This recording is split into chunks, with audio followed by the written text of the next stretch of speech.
We welcome to the show Dave Gordon, a journalist whose work has appeared in more than 100 publications around the world, including all of the Toronto dailies, and will be telling us about a recent issue that has come up in Canada-Israel relations. Welcome, Dave. Well, thanks, Joel, and thank you, AB. I'd like to talk about something that has greatly concerned the Canadian Jewish community lately, and that's a recent anti-Israel UN resolution. Unexpectedly, one the Liberal government supported. Yes, that was unexpected. The Canadian government for the past 10 years, Conservatives and Liberals alike, have supported Israel in the UN. Up until now, Justin Trudeau had said that he had Israel's back. In fact, he said that many times. And in print, his 2015 campaign literature said, quote, "We will fight the targeting of Israel at the UN and all other efforts to isolate Israel. We believe that those who attack Israel's legitimacy are the enemies of peace, and we must always stand against them," end quote. He also promised what won't change is Canada's support for Israel, implying that his record on Israel would be virtually indistinguishable from Stephen Harper's. Now, to be fair, the Trudeau government has voted no to many anti-Israel resolutions, but not always. For example, with UN Security Council Resolution 2334 in December 2016, member states voted to not recognize the legitimacy of the Jewish connection to Jerusalem.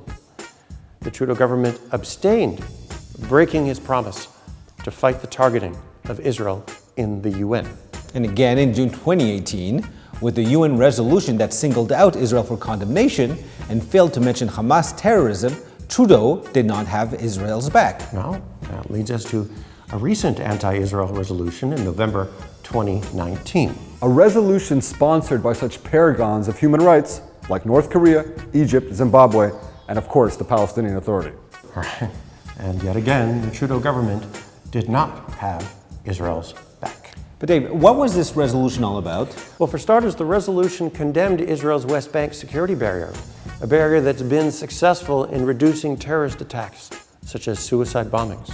Well, the resolution called Western Wall, Judaism's holiest site, and the whole Jewish quarter of Jerusalem occupied Palestinian territory.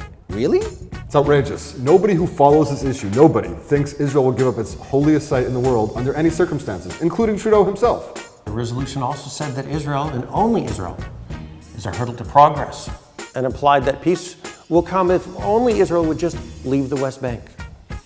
Now, even Canadian Friends of Peace Now, a left-leaning organization, considered such an idea nonsense. So the UN is now acting as judge and jury, and they hope executioner, negating the critical need for diplomatic negotiations from both sides. To add insult, the resolution made no mention of the 500 rockets fired indiscriminately at Israel by Islamic Jihad terrorists. Do they ever condemn anti-Semitic terrorists? Seems they get a free pass as long as they target Israel.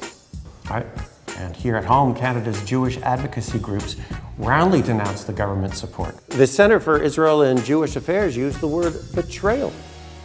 B'nai B'rith and the Simon Wiesenthal Center both expressed their shock and dismay.